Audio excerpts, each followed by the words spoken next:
Welcome back, everybody. It's nice to see you again. I know that here in Brussels we've been having a lot of networking and interesting discussions. I hope you had a good lunch anywhere, wherever you are. It's nice to see you back. We're delighted to start this afternoon where we're going to be talking about green issues, but also about digital issues. And to do that, I'm delighted to welcome by internet connection, we're delighted to have with us Minister Boštjan Koritnik, who is here as a representative of the Slovenian presidency of the Council of the EU. Hello, Mr. Koritnik. Hello, it's nice to see you. Can you hear us? I can hear you well. Perfect. Hi to everyone. It's like the Eurovision Song Contest. May we have your votes, please? So, 12 points. Okay, it's very nice to see you. We're here live in Brussels. Maybe to start off, if you could say a few words about Slovenia's presidency on the theme of our event today, which, as you know, is resilience. Thank you very much for inviting me, giving me this opportunity. And of course, as we all know, the Slovenian presidency takes place in a very challenging time of the COVID-19 pandemic, and therefore our main priority is the Union's resilience to crisis, EU strategic autonomy, and also the recovery of the European economy based on the digital and green transition. We firmly believe that digitalization should make life easier for people and should improve the quality of public services. And therefore, digital transformation, digital technologies, and cybersecurity are the priorities of our presidency.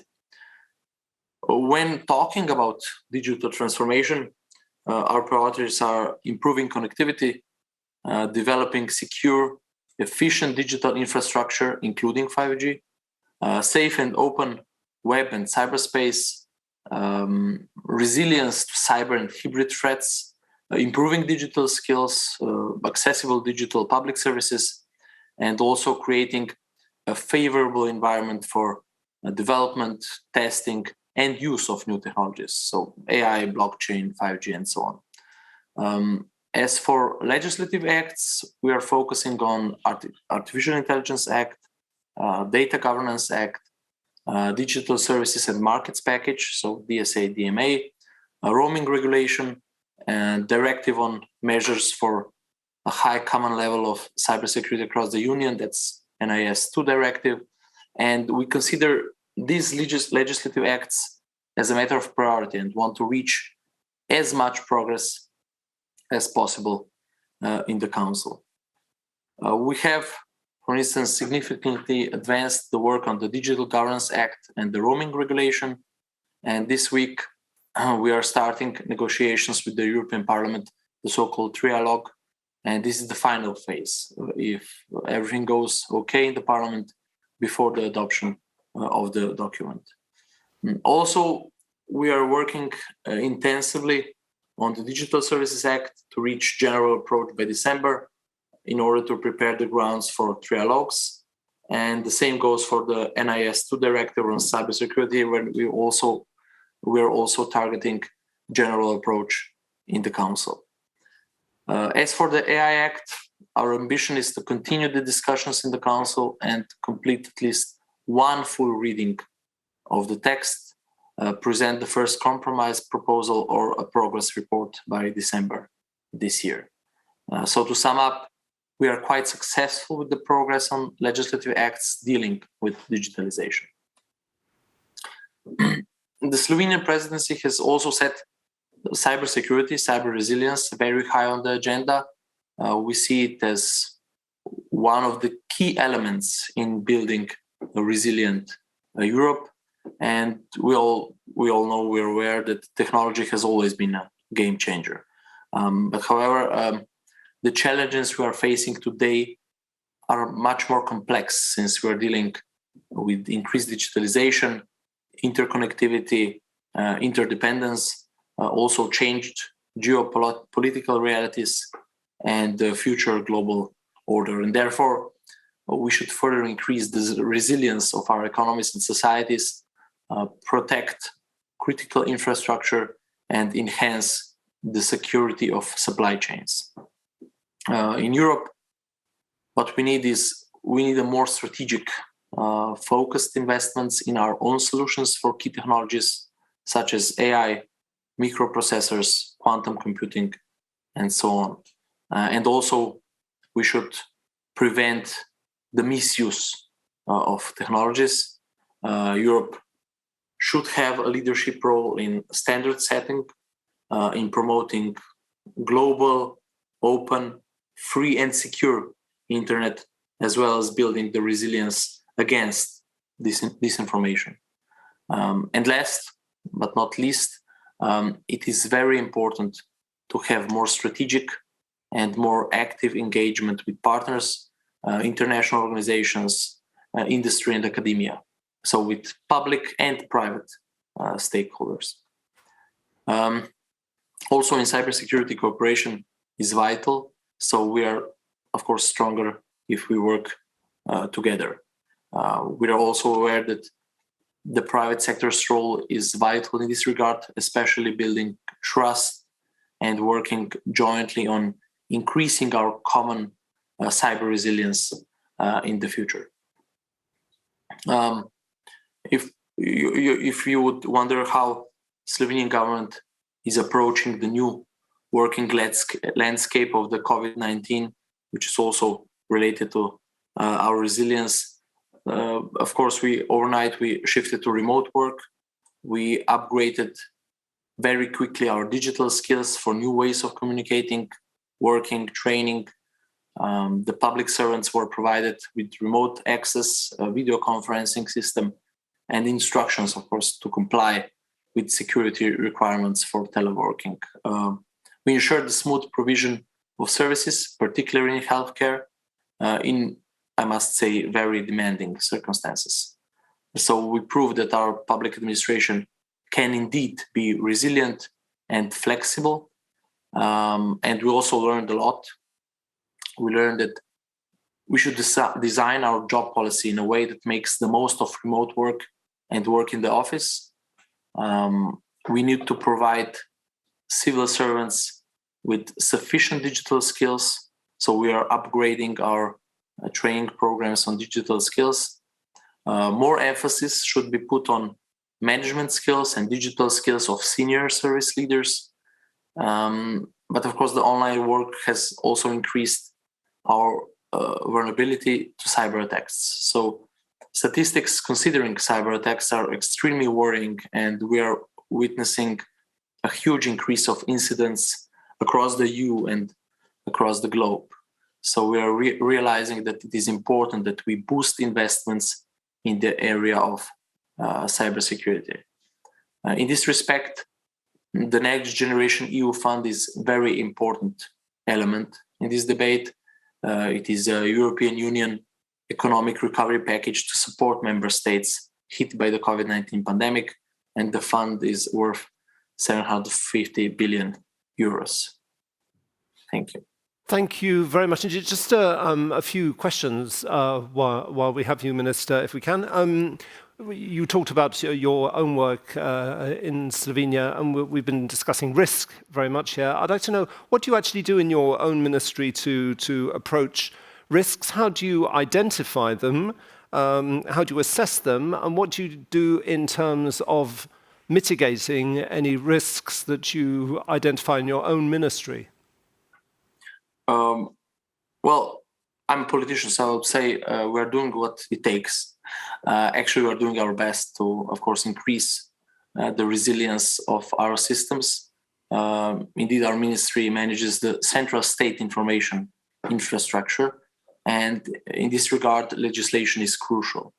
And therefore, the Information Security Act from 2018 defines the basis for information security in the public administration. State administration bodies that manage information systems are liable to this act, and we have established rules on security documentation, security measures of state administration bodies, and we also have information security management system in place. This system provides a comprehensive, coordinated overview of the organization's information security risks and ensures the establishment, implementation, operation monitoring, review, maintenance, and improvement of the security of networks and information systems. Implementation of legislation is, of course, the second key. When you have legislation, you have to implement it. So risk management analysis needs to be prepared regularly. Mitigating risks also demands continuous investments in the human resources and, of course, dedicated financial support. So we're also investing funds from the EU, a multi-annual financial framework for this aim. Oh, and what do you do in your ministry in terms of foresight? Because obviously risk is about foreseeing all risks which might arise. What do you do in your ministry to do that? What kind of capabilities do you have? Well, the ministry pays great attention to the network security within the work of the Security Operations Center, so-called SOC. We manage the network by taking into account the predictions of potential threats and by using a number of machine learning tools.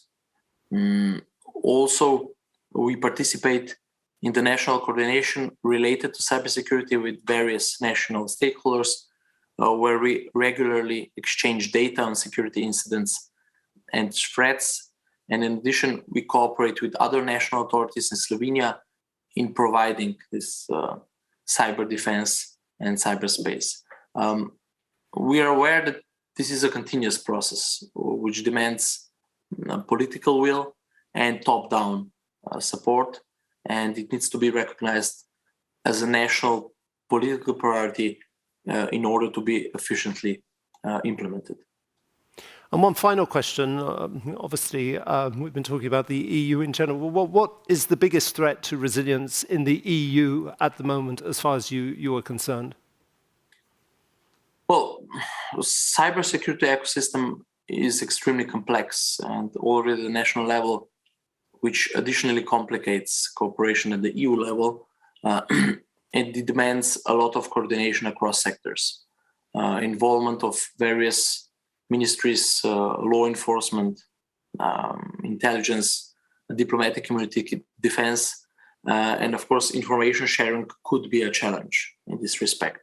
So EU's role is crucial in order to ensure some minimal standards of cybersecurity across the EU. In the recent years, the EU has already achieved substantial progress in the area of cybersecurity. And of course, the whole debate around European strategic autonomy is of immense importance as well. We are realizing that we need to focus on reducing our dependence on external actors. And this is why it is important that we boost investments in the area of cybersecurity.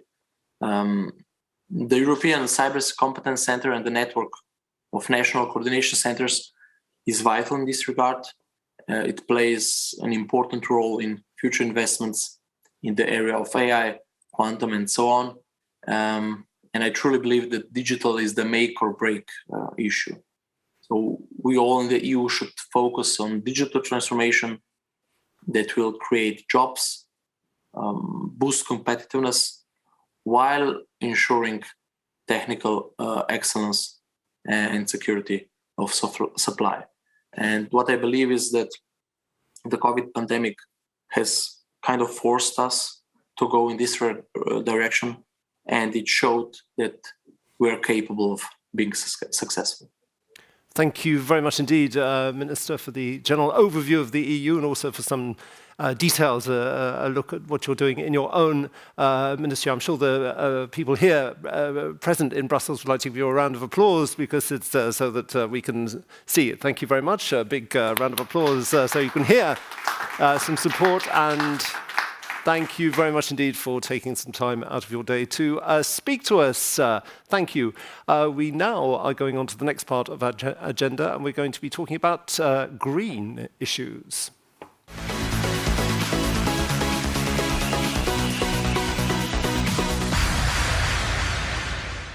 So Oh, delighted to be with Georgina. Georgina Wright, you are Senior Fellow and Director of the Institut Montaigne Europe program. I think you're totally bilingual, French and English, aren't you? Before joining the Institut Montaigne, you were Senior Researcher at the Institute for Government, and you were Research Associate at Chatham House. You've also worked for the European Commission and also for NATO in Brussels. I think you're going to give us an overview of the European agenda in terms of the environment. What would you say was the agenda in terms of a digital and green economy? What does that, because people talk about it, what does it actually mean? Thanks, Alex. And yes, it's great to be here, be with you. I am one of those rare Brits who, like you, can speak both French and English, but I actually, when I travel Europe, I see more and more. But it's a really good question, you know, what does this sort of green and digital agenda mean? It's basically, to put it very crudely, the EU's response to what it perceives as one of the greatest threats or risk affecting the EU and the rest of the world, that being, of course, climate change, and also the realization that actually one of the biggest transformations affecting our businesses, our economy, our society is, of course, digital transformations. How can you respond to the threat by using available tools, and how can you ensure that the EU remains, you know, a leader in many of these issues, in many of the solutions that are put forward, but also that it's able to respond to and accompany the whole of European society to make sure that there aren't people who are left out. Right. Well, on I think it was on Bastille Day, on the 14th of July this year, the EU Commission unveiled the Fit for 55 climate package, which is its most ambitious climate package to date. The EU's post-COVID recovery plan also commits, obviously, member states to reinvesting EU funds in green and digital projects. Does this mean that member states are finally actually taking all this seriously? I think they are, but actually one of the things that you realise when you sort of travel across the EU is that people realise this is a threat. EU publics actually recognise that climate change is one of the greatest threats and are asking governments and the EU to do more in this. But there is worry about how can this be done in a way that is just, that is fair, and doesn't leave people sort of, particularly those who are vulnerable, who are already, for example, suffering from energy poverty. How can we make sure that those people who are at risk of losing their jobs can be accompanied and can feel supported? So you're absolutely right, the EU's put forward one of the most ambitious climate packages it has ever done. It's designed to respond to the threat of climate change by aiming for climate neutrality, but it's also looking at ways to ensure that the EU's economy, green economy, remains competitive, that there's innovation, and of course that it responds to climate neutrality. Now, how it does that is through many ways. We've said before, you know, digital transformation being one, but of course the recovery and resilience facility, that was that centerpiece of the next generation EU, a lovely word to say, the sort of big investment package that the EU put forward to kind of relaunch economies after COVID. There was worth 723 billion euros. The idea there was really, okay, well, how can we use this investment, a mix of grants and loans, to not only relaunch the economy, but also to reform European economies? And with that, the EU's also put forward a set of measures, for example, to, solidarity funds to support those who are energy poor, but also much more kind of singular instruments and funds to support SMEs, to support just transition, and to really acknowledge the differences in the member states and some of the, where sectors might be more adversely affected. Okay, I'm going to put you on the spot. When do you think the EU might actually start applying some of its green targets and the tech agenda? When is all this going to happen? So in the Next Generation EU, that package was adopted back in the summer, over a year ago, and now we're seeing sort of member states receiving the first chunk of money. Now, to do that, they had to submit a plan saying, okay, we want this money because we want to relaunch our economy, but these are all the reforms we intend to do. And that's already happening. So you're seeing member states, EU governments already making promises.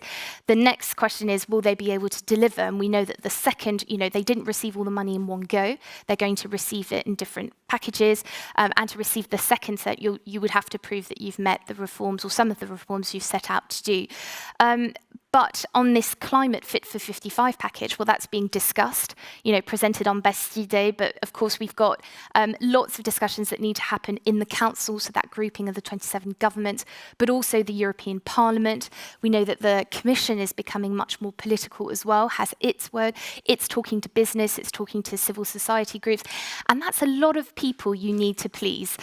So in effect, I think the EU would like this package to be adopted as soon as possible, but I would caution and say we'll have to wait, especially as the German, we don't have a German government yet.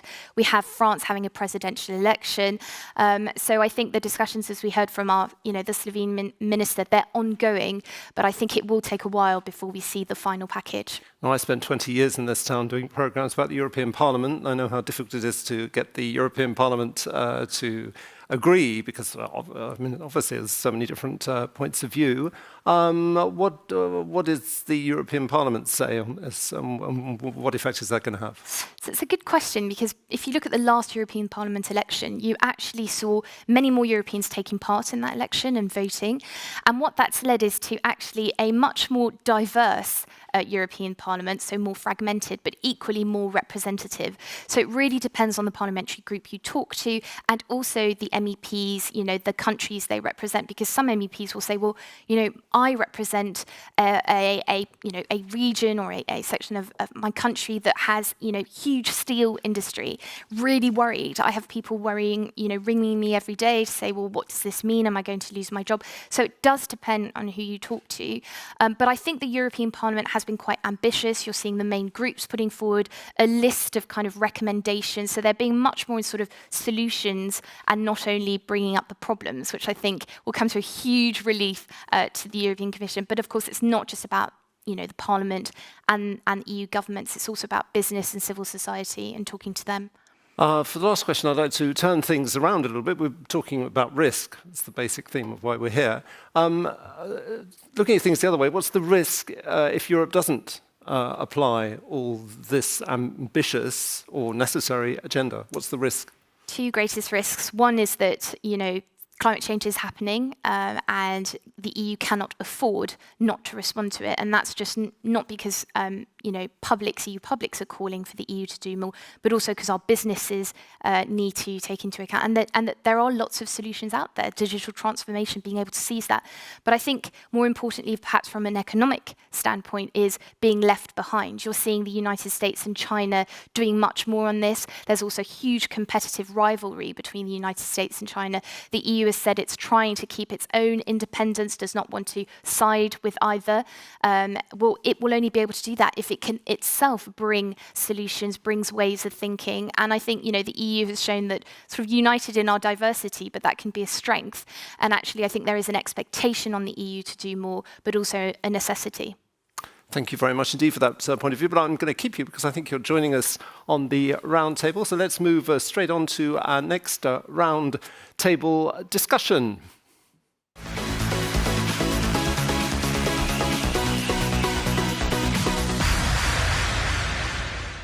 So here we are. This is all live, as you can see. It's now time for our roundtable discussion this afternoon. As we mentioned, it's the first time that the European Commission is presenting so many legislative,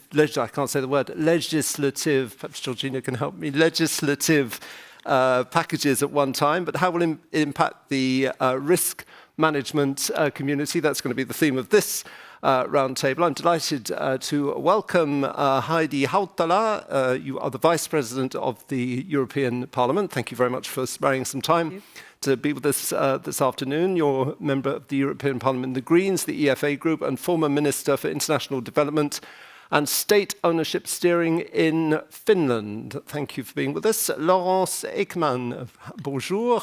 You have a large experience in the risk and insurance industry. You're head of group risk management at Electrolux. You also lead a large team covering everything from risk management, ERM, loss prevention, insurance, security, crisis management, continuity management, and captive management. Is there anything you don't do? Anyway, and you are also a board member of FERMA and an active member of SWERMA, which is the Swedish Risk Management Association. We also have Philippe Cotel with us. Bonjour.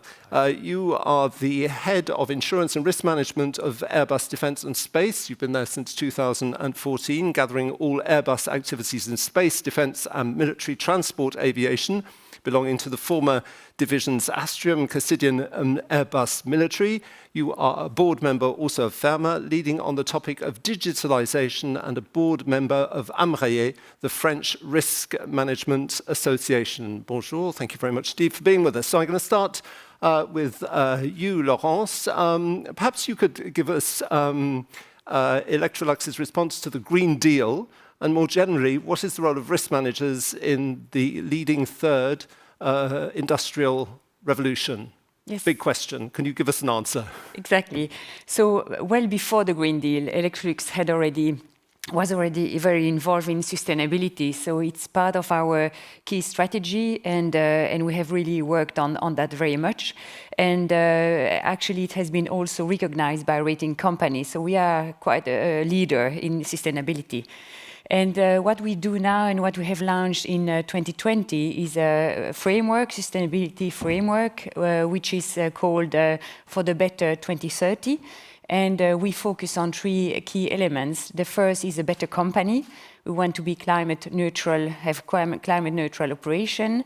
We have also we worked on sustainability, supply chain sustainability. So we want to have a supply chain which is sustainable, and we also work a lot on ethics. We mentioned this morning integration and diversification, but we work very actively because we are a big company, so it's not done in one day.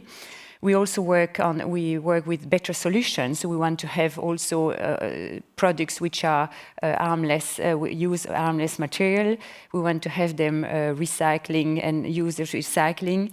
But to have the best product is not enough. We need to make sure that people also use the product in a sustainable way, because if we have the best sustainable product, but people keep on using a lot of water, then we don't reach what we want to do. So we also have, as a third key, is really to support people to live more sustainable by eating better, by using washing machine with less water, etc.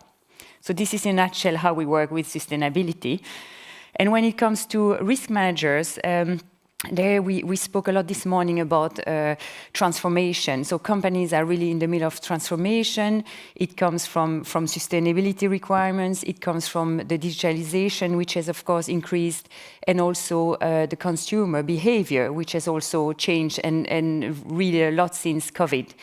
And what we see also is risk management role has to change, has to adapt and transform to be able to follow this transformation. We really need to become strategic risk managers. And it's not only required internally from companies, but it's also required by our shareholders, by investors, by employees. They want to see what we are doing and how risk management is taken care of. So that's really important. And what happens is that we are very, very well placed because we have a very great methodology using risk identification. We really follow up all the time on actions and mitigation actions. So the methodology is very well placed and stable, and we have a good framework. We need to make sure that the new risks are really embedded in this framework. That risk manager have to do that. They need to be early in the discussion and integrated in the business to understand what's going on and not come after as a reactive manner. And then last but not least, what we need to do is we spoke about this morning, we can't know all the risk, of course, in a risk management function. Risk management is really embedded in the company, but we need to be the key and make sure that it's communicated and that there is a clear ownership on who will take care of which action. So really interesting time for risk managers, but the challenge is there and needs to be taken. Well, thank you for that introduction. There's a few questions I'd certainly like to ask you. And also, I think it's interesting because you're French, but you live in Sweden, don't you? So yes. we can compare also. But we'll come back to that, I'm sure, in a minute. Philippe, I'll come to you. What would you say were the challenges which were inherently embedded in this thing that we're all talking about, which is a more digital Europe, with the risks, obviously, that we were discussing with the minister? And how can risk managers help to ensure the success of the EU recovery plan? Thanks, Alex. I think that COVID-19 has just pushed forward all the digital agenda for all the companies of all sizes in all sectors. And we must say, with quite spectacular success. 25% of the workforce was in teleworking, and it worked really well. E-commerce has raised by 50%. And to some extent, I think that what we live today is a society which will not come back to the previous life. And we have to cope with that. We have to come to with hybrid working. We have to cope with a new way of dealing business with. However, in this new way of working has also increased significantly our dependence towards digital. It means that for all companies of all size, in all sectors, in case of a cyber event, they will suffer a significantly higher impact than before for a longer period of time, and with financial impact which will be, to some extent, much higher than what they had already planned. And that's really a reason of concern, because some of the companies were not prepared as well as the others to face this dramatic change. And some companies were able to overcome that crisis and to create a new way of working in sort of diligent way. But some other organizations of different size were not be prepared to that and invested and jumped into this digital area without maybe all the security and the background necessary to really control and master the risk that they were taking, sometimes without knowing about that. So clearly, in a nutshell, we have a challenge there to manage that security debt that many companies have effectively incurred, maybe not with a full knowledge about that. And this is really the challenge for EU as well. So, I mean, to create a new risk management policy for all companies of all size in all sectors is today absolutely mandatory. But I'm sure, Alex, that's exactly what you expected me to say as a risk manager, to talk about resilience. But there is another topic which I think at the European level is as a matter of concern as far as we do digital management, is sovereignty. Developing a risk management policy implies, as Laurence mentioned, identification, evaluation, mitigation, and transfer to insurance. So let's take the 3 steps one by one. Identification, evaluation.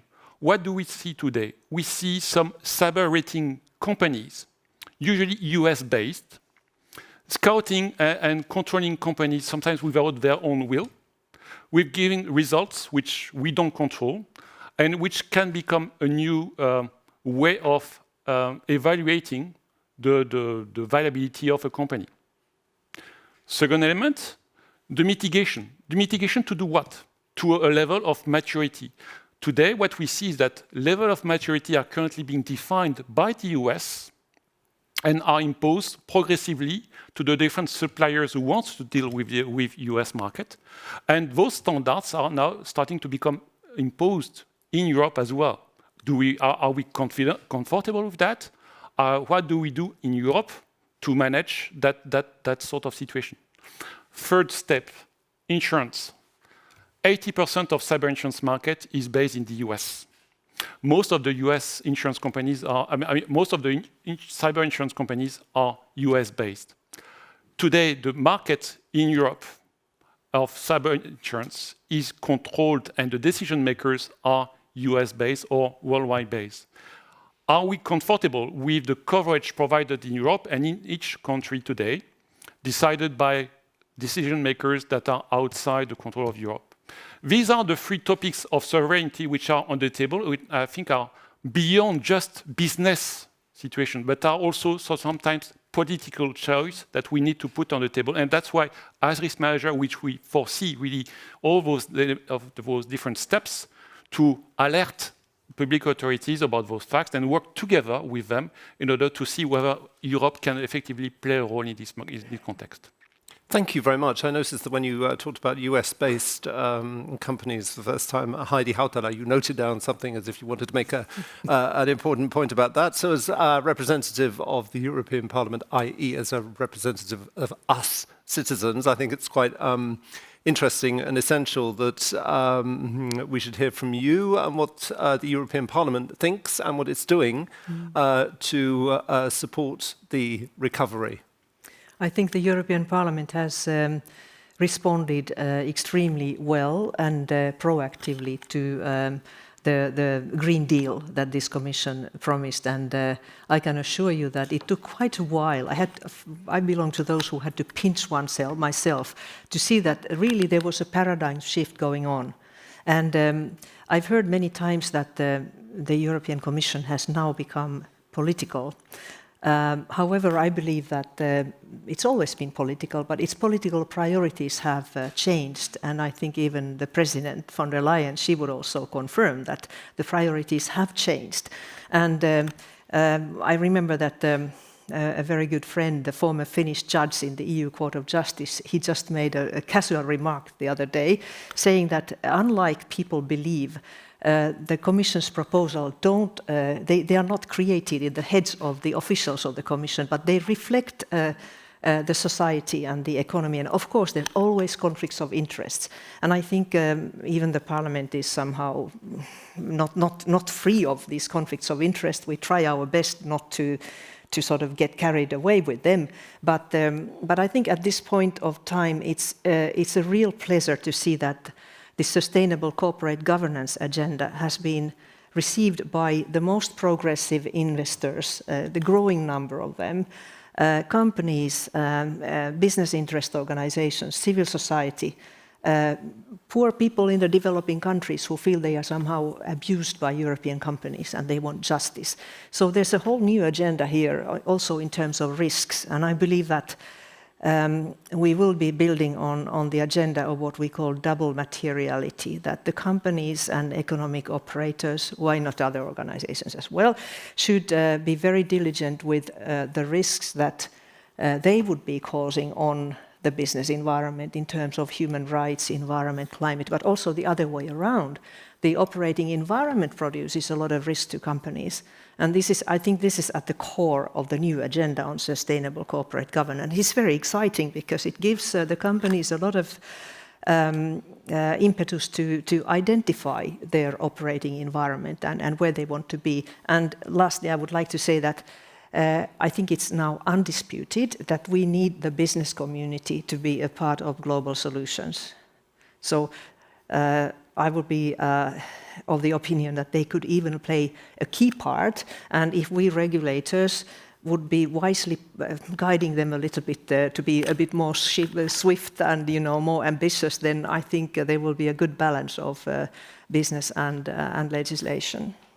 That was going to be my next question, because I've been listening to you and I've been wondering to what extent we're talking about simply complying with requirements, and to what extent is it important that individual businesses should evolve their own strategies and ambitions rather than simply doing it out of a sense of duty? Because you do get the feeling at the moment that the laws are made and people say, comply with that. To what extent what stage are we at? Shall I give the Georgina? Can you say that, and I'll hand over to you. I mean, fundamentally, the sort of the Green Deal, it's not an environmental climate plan, it's a growth plan, right? It's about building back greener, i.e. better. And so in a sense, I think that's where the paradigm has shifted a lot, is that people have realized there's not only a need to respond to a climate threat, but actually it makes sense. And by greening your economy, you could be more innovative, you can spend more on research and development, and you can position Europe as a leader in many sectors. To come back to where we are at and is it being imposed or not, I think the key missing ingredient from my sort of, as an analyst perspective, is the solidarity point. It does seem still very siloed, and you're absolutely right that the Commission doesn't just work in isolation and then present a plan. That Commission officials are very much talking to businesses, they're talking to civil society, they're talking to the European Parliament, they're talking to national governments. But I think the further you are away from Brussels, even perhaps the further geographically you are away from Brussels, the further distance you feel in terms of how the whole policy-making process works. Now, I don't say that if everyone knew how decisions were made in Brussels and how much the Commission was talking to people, suddenly people would be more pro-European. But there is a risk that I think, and I feel this when I speak, go around EU capitals and I speak to national parliaments, and some MPs are worried that actually if there is a perception that the EU is imposing quite stringent measures, that actually they are being, that businesses and societies forced to comply with them rather than participating in this revolution and in this change, that actually you would have politicians perhaps on the extreme side of the political spectrum weaponizing this and saying, here is yet another example of the EU imposing its agenda and not listening and bringing everyone involved. So I think, in a way... Are you saying, though, that the ambition should be lower? No, I think the ambition should be exactly where it is, or if not higher. But I think then the EU needs to get much better at communicating what it is that it's doing in the way that you were talking about your communication plan in your visits, the way that you were setting out the steps, the way that you talk to your, constituents. I think there is a need to communicate clearly what it is that the EU is trying to do and how people who are not in Brussels or not dealing with Brussels can participate in that decision. Do you agree with Georgina? It's because it's often, I've been covering European affairs for some time, and often you think that the EU is doing good stuff, but they're not very good at telling people they're doing good stuff. I think we all would need to get out of our bubbles. And what worries me is that the people who are more enthusiastic about this change plan are on average, the more academically educated, middle class. There's still people in the middle class, believe me or not, for the time being. But why don't we make this sustainability agenda something that would touch, people in vocational training, performing these essential tasks in our society, building airplanes, building electric appliances. And so I think what I heard from you, Laurence, I think it sounds like a really interesting idea that now you start to engage with your customers on corporate customer behavior, because this is where the link is missing.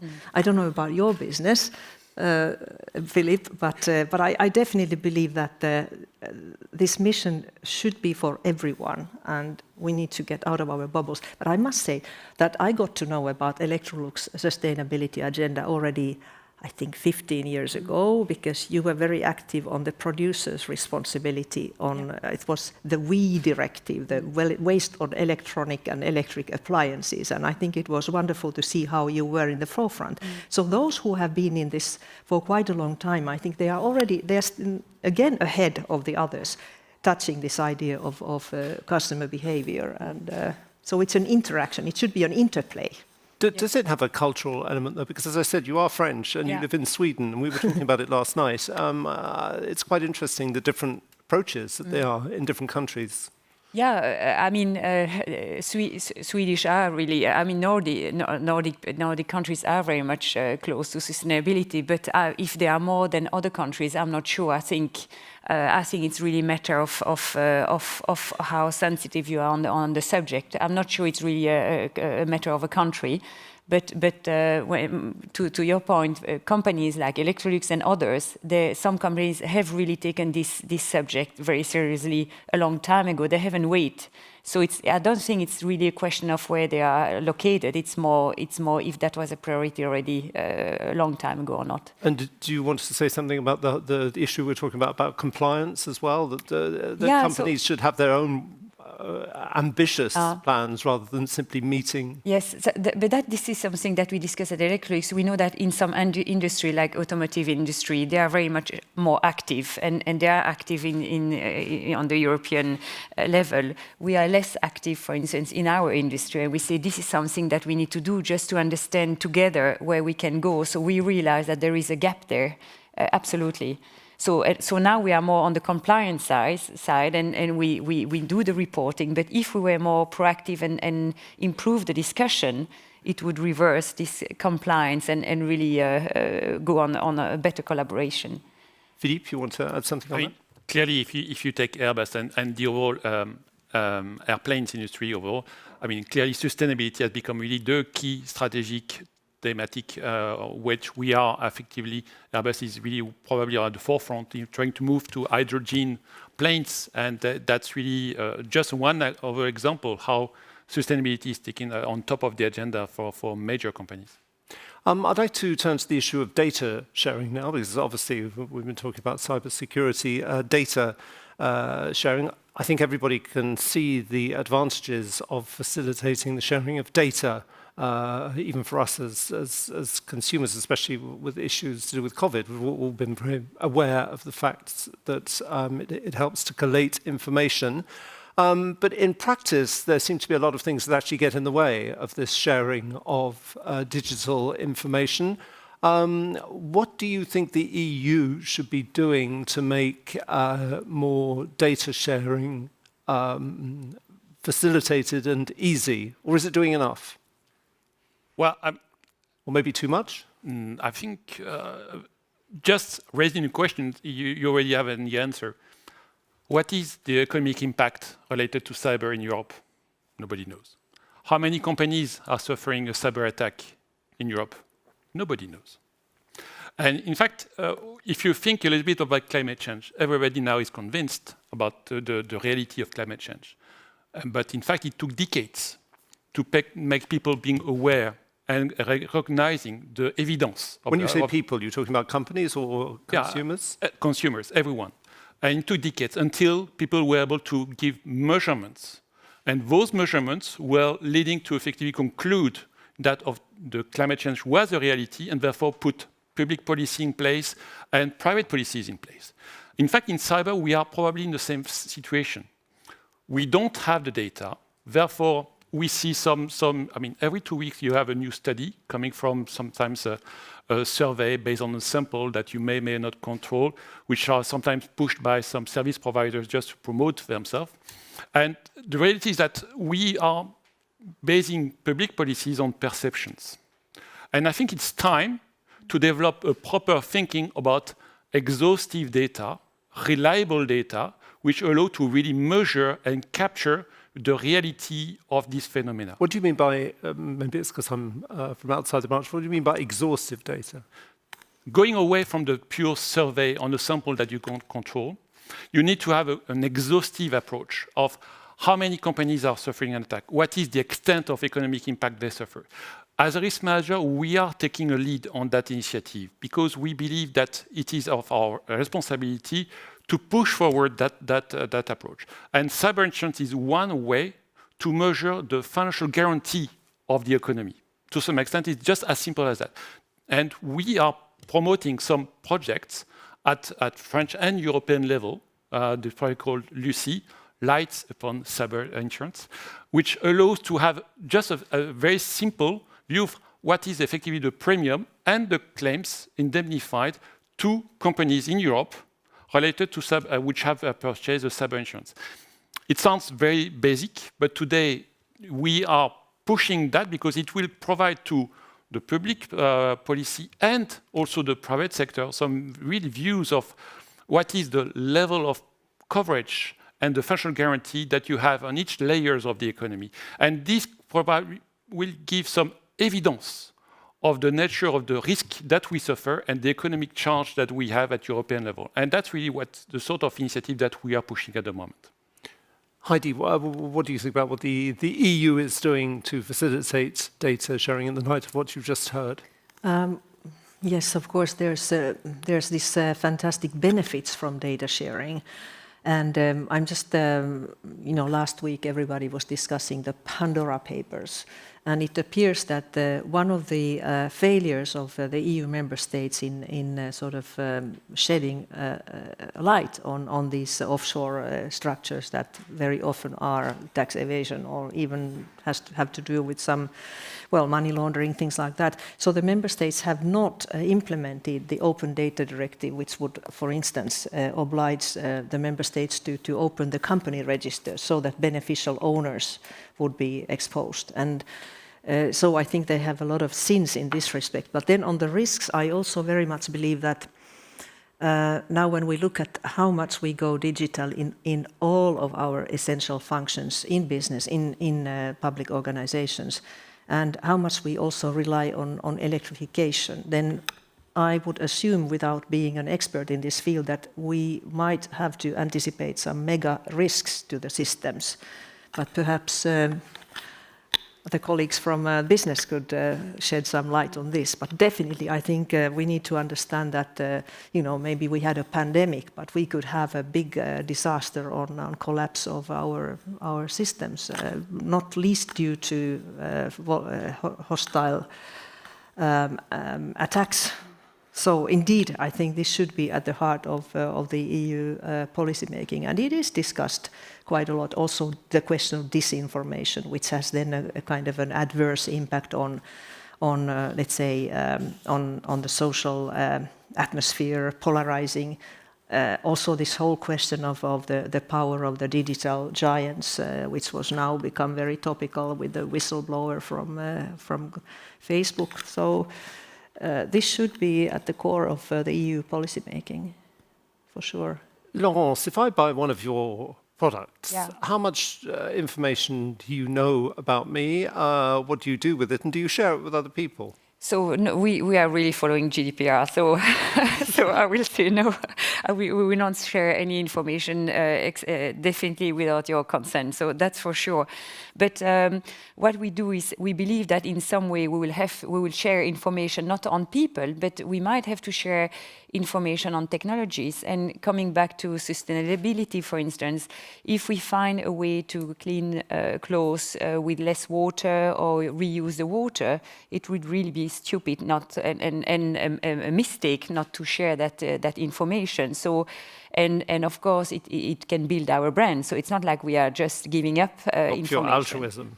Sorry? It's not pure altruism. No, but still, it will be really a good answer and a good way to build on sustainability. Could I ask you, how much do you work on the risks related to Internet of Things? Your washing machines and yes. refrigerators. Absolutely, we work with, this is something that we do, and this is the risk that what we see is, even though we analyze our own risks and we have kind of a good control of them, the risk that we have less control on is our suppliers, because and maybe we have a very good collaboration with what we call the tier one, but it can go all the way. So this is where our focus is now, to make sure that the suppliers we are working with are really also sure, and that will not have an effect on the product that we will sell. So absolutely, this is one of our key focus right now. Yeah, and by the way, this is one of the key issues in the forthcoming sustainable corporate governance legislation too. And I belong to those who believe that we should shed light on the whole value and supply chain. And I think this could also be important and useful in terms of risk management. Yeah. So be sure that the European legislators will achieve this. And if you have an opinion on that, I think it's time to inform them. Yeah. And this is why we want to simplify all the supply chain. Up to now, we have had a very complex one and very long one. And with all the disruption that we have had up to now, we really want to make it simpler as much as we can. Of course, it comes with a cost, but it's really worthwhile doing that. So you're saying that the pandemic or the supply chain issues, or both, have actually produced a situation where it's made it easier? Exactly. It's accelerated because we knew that already before, that we had a dependency and that we were too complex. But the pandemic and the supply issue that we have had has really put it as a top element to discuss from group management. So we finally found an advantage to this thing we've all just been through, the pandemic. Yes. Georgina, would you like to say a word on data sharing in general?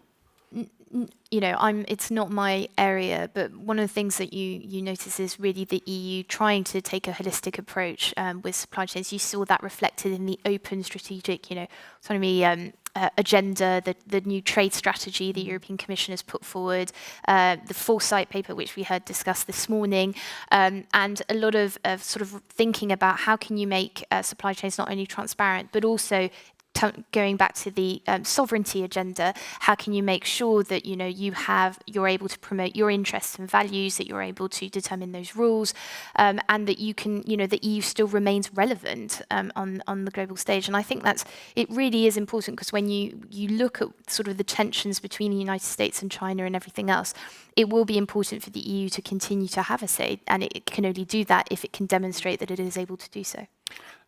Yeah, I think that we have really an opportunity to promote that risk management is an opportunity to attract new business, and it's an investment to create really attractiveness to your company. On the end, we shouldn't be naive, and the fact is that if you push this kind of evaluation to become public, for example, would you be happy to discover that it's publicly known that your cybersecurity is poor, and that you become effectively a new nice target for any kind of potential hacker? So that's why we need to be also quite proactive with how do you define the level of maturity and your criteria to evaluate your current maturity, and also who is effectively doing this evaluation, how those data are effectively protected, and that's where EU has a role to play, to be able to coordinate and arrange that. Because if without that, there will be no data. No people will not be able to willingness to share that information just because of those questions. And we have also to be proactive in order to make sure that the criteria are also acceptable from European standards and not just pushed by US standards, for example. Are we being proactive enough, Heidi? I like very much the European Commission's new concept on trade policy. I think it's called open, sustainable, assertive trade policy. And it means that while we are vehemently against any kind of closed clubs and protective measures, however, we need to make sure that we are not abused in these markets by players like China. So I can assure you that China is discussed very much in the International Trade Committee of the European Parliament all the time. And so there's a certain defensive element. There's a certain need to create some defenses so that we do not compete with the Chinese state-owned companies coming to our public procurement markets. And so all these things need to be kept in mind. And then there's the sustainability, which I think is a novelty that the European Commission also realizes, that trade is not just trade. There was a time when people said, well, don't mix everything with this. Now we can, at the maximum, say that, well, trade cannot solve everything, but it can solve quite a lot if we sort of combine the sustainability elements, like the implementation of the Paris Agreement to our free trade agreements. But it's not easy, because the World Trade Organization was created in 1995 with unanimity, and it was a bit of a different time, I think. So it's a very rigid structure to change, and we'll have to see how the EU will find allies in this. It's maybe difficult, from isn't it? Well, in the US to some extent, I think, and maybe Southeast Asia could also be, because they are also a little bit under the pressure of China, and they look to other directions, to Europe as well. So we've just seen with the Brexit negotiations, with the British negotiations with Australia, that it's hard to implement certain environmental issues onto a trade deal that created ructions between Australia and the UK. So these issues are difficult, Georgina. I mean, I think the other problem is, if you take, for example, the US-EU dialogues now, there was one just last week on the Tech Council. One of the things that you hear from sort of the Americans is, we put forward what we're ready to discuss with the Europeans, but we've not really had an adequate European response. And I think the problem with the EU much of the time is getting everyone to agree on one common position. And, when just now we've been talking everything from sort of company level society, we've been talking about compliance, we've been talking about particular strategies, it is incredibly difficult. And I think that's going to be the challenge of the EU going forward is with all these big transformative agendas, can we move fast enough that we're not left behind, but can we do it in a way where we're united so that we can still have and exert influence on in the world and on the global stage? And I think that's going to be particularly difficult. Okay, before I come to the floor, I'm going to ask Laurence and Philippe one final question. What should the EU be doing, in your opinion, to support corporate resilience? What is your wish list? What should you have Heidi here, who can relay your wishes, is going to write them all down and take them with her. So what would be your wish list? What action now and in the medium term? So when it comes to, we spoke about cyber, for instance, before, and research is really important and companies are doing research to just better understand risk, but the funding is missing. We need funding. So this is where an area where EU can help, direct or indirect funding, just to increase research. And then sorry, we spoke about global, so supply chain, and we know that the question is, shall we still have suppliers in China? Do we have to have them here?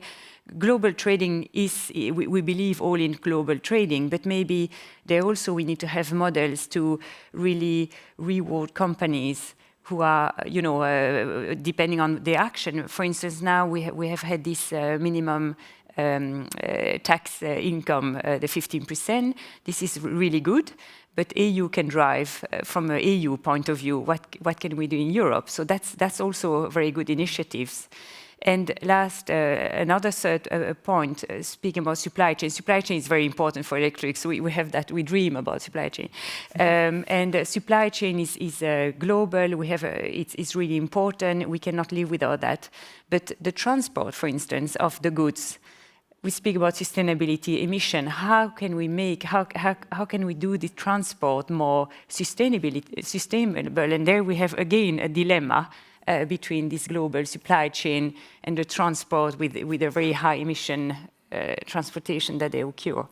So these are, for instance, I have another list, but I will start with this. Let's not make Heidi panic. Philippe, what would your wish list consist of? A few elements. Yeah, for my Christmas list, I would have, well, of course, a number of things, but probably what I would expect is to have really EU as a partner, Commission as a partner, and Parliament as a partner. We, as risk manager, we are really embedded within the companies.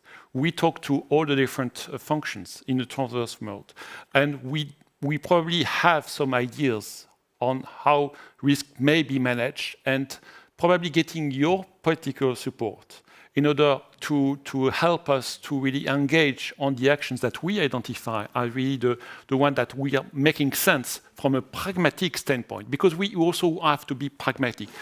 We are used to manipulate risks with limited resource. So therefore, we have effectively the expertise to be able to propose things that are pragmatic but risk efficient. If EU can help us to promote those actions and to deploy in a sort of coordination those actions towards the different stakeholders, I think that is probably the best gift you could ever dream to provide to us. Okay, I'll let Heidi reply, and then maybe something from Georgina too on the realism of these demands. Well, I think it's a very realistic thing to look at the different aspects of the issues in the supply chain and value chain. So it's about this disruption that we have seen in microchips and maybe some raw materials in basically across the industries, and then also to look at the ethical compounds that is really coming. I think it's coming from your consumers and citizens basically.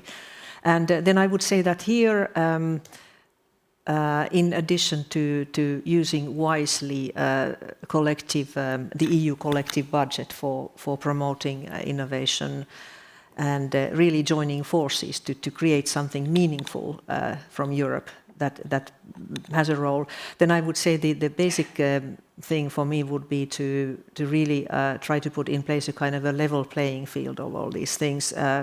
For instance, now that with the sustainable corporate governance, I believe very much that it will be about all companies operating in the EU internal market, not just European markets. And there I see a chance to promote another what we could call Brussels moment, that in fact the EU could be a leader in ethical business and ethical business conduct, human rights, environmental, climate, all that combined.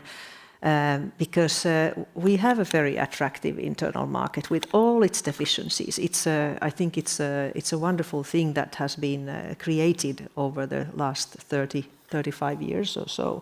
So we should take care of that internal market, that it sort of fulfills the modern today's requirements that consumers and companies together could accept, with a view to solving global challenges. And I have to say that what Georgina has said about this sort of solidarity angle of all this is really, it's probably going to be the decisive thing in order to have support for all this. And I think the EU decision makers do realize that. That's why the Commission is putting together this social fund for adapting to the Green Deal. They're talking about helping now people suffering from energy poverty with the electricity prices, the gas prices rising. So that is very important, because if not everybody is being on board, then things are not achievable, I think. I think as Europeans we don't always realise, reacting to what you just said about the way that the internal market mitigates some of the recent supply chain issues, for example. We've seen examples elsewhere of where that hasn't happened.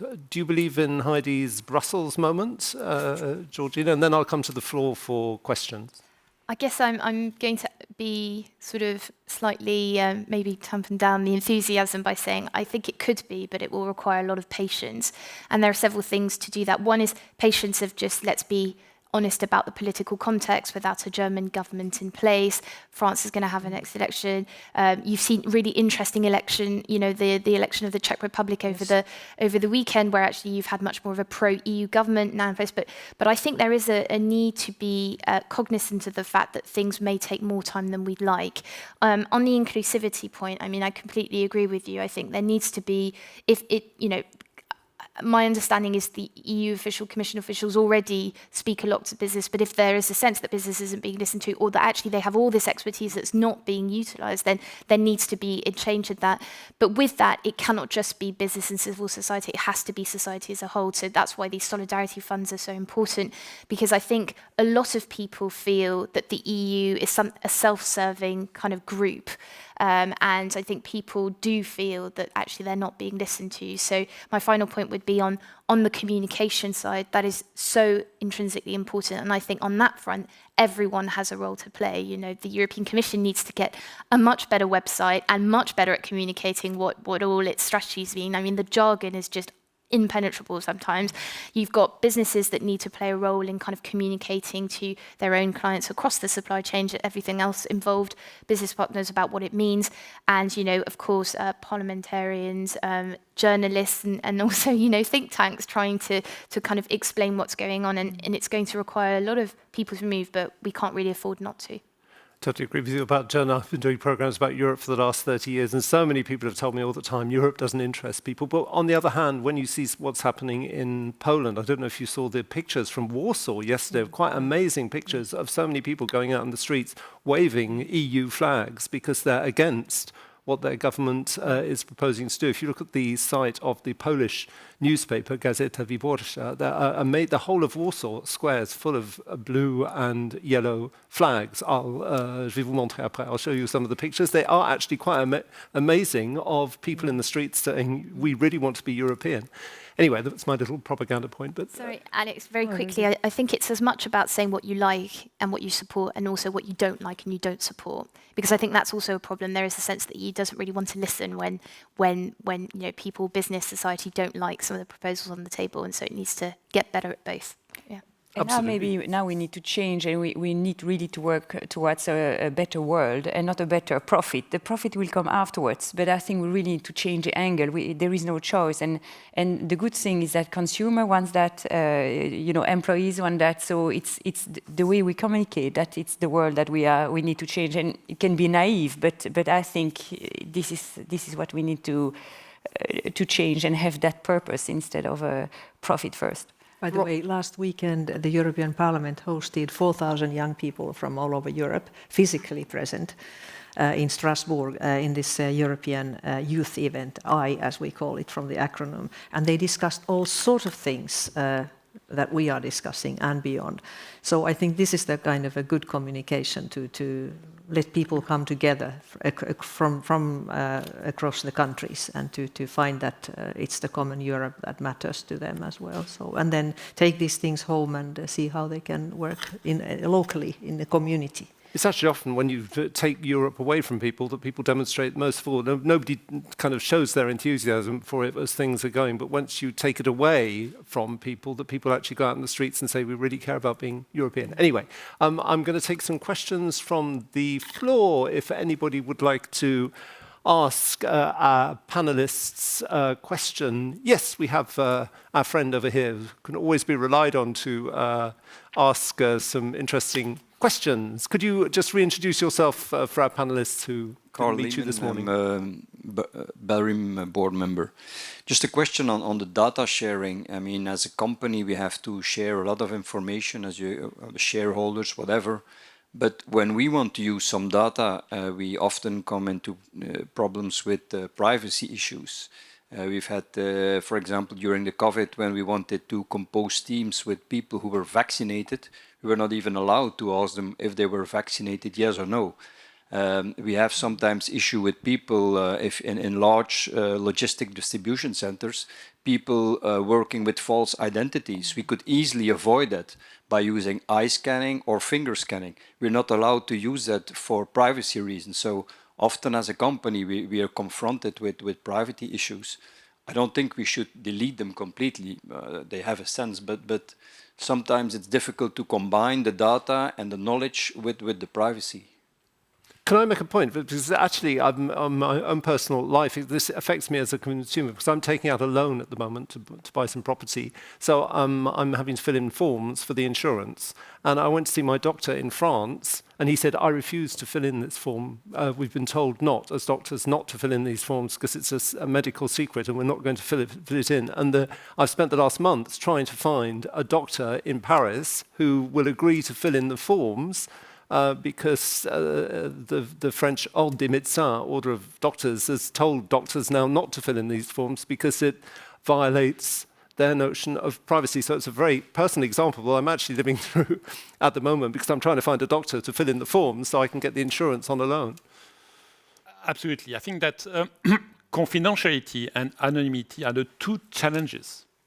And they are challenges, so we should not ignore them, but we should work on them. And in fact, that was, for example, on the work and the initiative we've developed. Those two elements were at the cornerstone of what needs to be done to make sure that we have full confidentiality and full anonymity. So it has to be managed, and it can be managed. So I think that it's probably, if I may use sometimes in the past, people were quite doubtful about the fact that we could quantify financially cyber exposure, People will say it's impossible. It's so transverse, nobody can do that. And it took some time to convince everybody, and today everybody's convinced that you can put a financial number on a cyber exposure. I think those two elements are challenges, but they can be overcome properly, and we should take the right initiative and the right professionals to make sure that we can find solutions to keep privacy, keep confidentiality and anonymity as absolutely necessary, and at the same time find ways to aggregate data, to find a way to anonymize data in such a way that we have valuable and reliable informations. Both are possible. Anybody else want to come in on that point? Maybe just the remark that, yes, I personally believe that this lack of data of vaccinations at the workplace is, I mean, it can be a risk for public security. But then when we speak about eye scanning and face scanning, I mean, I walk past the Russian embassy several times a week in my city, and I'm sure that they already have face scanning in their cameras, you know. So oh, there she goes again, and we don't like her that much. You know, she's on our blacklist, and she should, you know. So I would be a bit cautious on sort of generalizing our cozy Europe, because we are surrounded by a huge and growing number of autocrats who do not hesitate to use this in their own very murky interests. So how do we balance? It's a difficult balance for sure, and we have many technologies in the digital field that can really be used by the autocrats to even to murder people. So it's a dilemma, but perhaps it can be solved. Okay, I'll take another question if we have anybody. Yes, I think we have a question here. If you could. Remind us who you are. Adriana Cavaliere, board member of Belrim and corporate risk manager of Skies. So this morning and also now it has been underlined what we all know, that COVID has been coming with a major disruption for the global supply chain. And I'm happy that Laurence has touched upon it and said that there is a kind of need for a change to the model. And I would like now to raise the question addressed to everybody in the panel, just to know, is this really the time for change to the model? And what would be one of your main expectations? Laurence. We started already, as I said before. COVID has really given us the red flag that we need to accelerate that change. But indeed, we did it. So it's on the supply chain, but it's also simplifying the product that we are selling. So we are too complex, generally speaking, complex in the supply chain, complex in the way we build the products, complex in everything. So this is what we have already decided to do.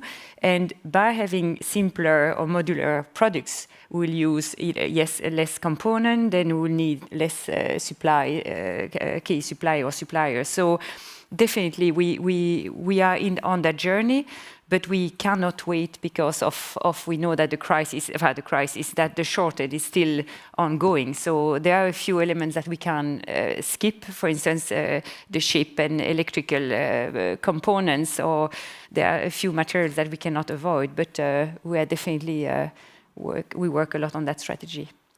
Georgina, I saw you making some notes.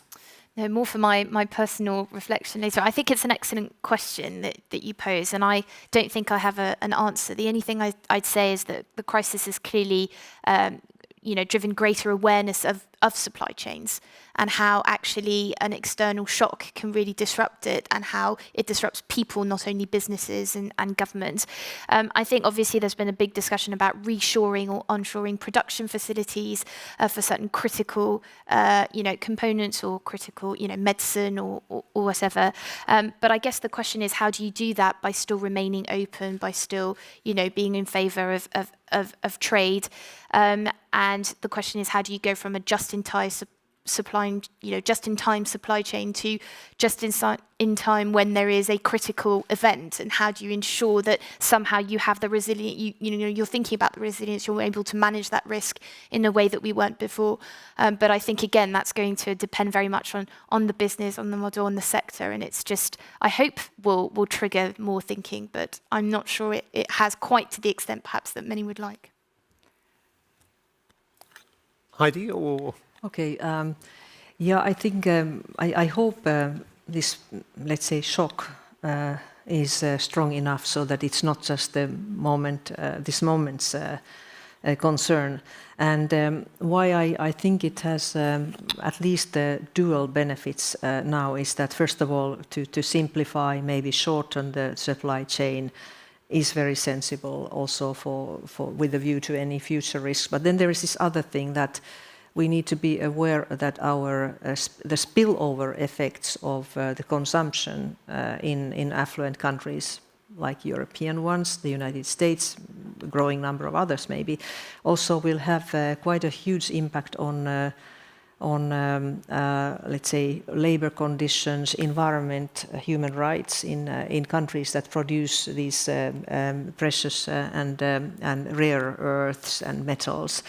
And I don't think that there has been a kind of a responsible approach to how much this electrification of almost everything, especially transport, but others as well, will mean in terms of needs of these metals. So it's a security issue, but it's also, let's say, a sustainability issue. And so that's why I very much believe that Electrolux and Airbus and others, they must already be fully involved in all kinds of circular processes, so that we reuse, we do not always need new mines in this world. Philippe? Well, regarding supply chain, I think it's no secret that it has been a topic which we have worked for many years, because when you are in a ramp-up phase, in fact, all your production is depending on effectively the reliability of your suppliers. So, in fact, cyber is probably one additional element in all the different risks that we have to manage constantly for all the suppliers that we manage. And in fact, COVID-19, to the contrary, was an interesting phase where we have to manage the fact that for a certain period of time, there was a lack of production. And therefore, we need to make sure that all the suppliers were still available and alive when times come up, that we return to production. So that was probably the challenge we had to face, and we managed. And I think that it's really clearly part of the watchtower that we have developed for many years on that basis. Okay, we have time maybe for one final question from the floor. I think that we have satisfied everybody's curiosity. Maybe I'll give you all. We have 3 minutes left, so it's not even a minute each. A conclusion in one sentence of what we ought to do to make a greener Europe. In a sentence. Philippe. I think that we can really manage what we can measure. And to make sure that we have reliable parameters that we will be able to measure in a reference manner which nobody can dispute, whether it's on the climate change or on cyber, is a vital element to make sure that the policymakers will see really the decisions and the results of the decisions going forward. And that's probably, for me, the best thing that we need to work on. Merci beaucoup. Laurence. So what we didn't discuss today is insurance, and this morning we did it. And I think something that we also should understand is that companies build as much as possible resilience around sustainability and cybersecurity, but insurance has still a big opportunity there. For instance, if there is a fire and we are polluting the air, we need to be able to protect the financials of the company. So we are in a risk management association, and there are many insurers here, and there is really opportunities for new products to be able to protect companies, so that we don't go in that trap neither. Okay, Georgina, what would be your conclusion? I think I'll go with a slogan, sort of be honest, be inclusive, and communicate properly. I think. This is going to be quite radical. Not everyone's going to like it. We need to keep on reminding people that this climate and green agenda is a growth agenda. It's not just a response to the climate threat. It provides opportunities, but there will be people who will be very much affected early on, and we need to be inclusive and mindful of their views, bring them on board, and that's going to require a lot of communication from everyone. So Heidi, your conclusion? I had the longest to think. So I would say that my assumption is that we are on the way towards a future where some risks will become uninsurable, that they are so big. So what we need urgently, I think, is the right incentives to turn away from that future. And then I would say that the EU is in a good position to, for instance, I think this worthy initiative on the what we call CBAM, the carbon border adjustment mechanisms, as it's called, could open a way to a floor carbon price globally. I pay tribute to what Georgina has said at one point, that these kind of things do not come quickly. It's not a quick fix, but we have to have some sort of direction and objective and work towards that and find allies worldwide. Thank you very much indeed. What an interesting discussion. I'm sure you would appreciate a big round of applause here in the studio live in Brussels. Thank you so much for watching us from wherever you are. We'll be back tomorrow. We'll be talking about financial resilience. That'll be at 10:15 Central European time. But in the meantime, from Brussels, goodbye.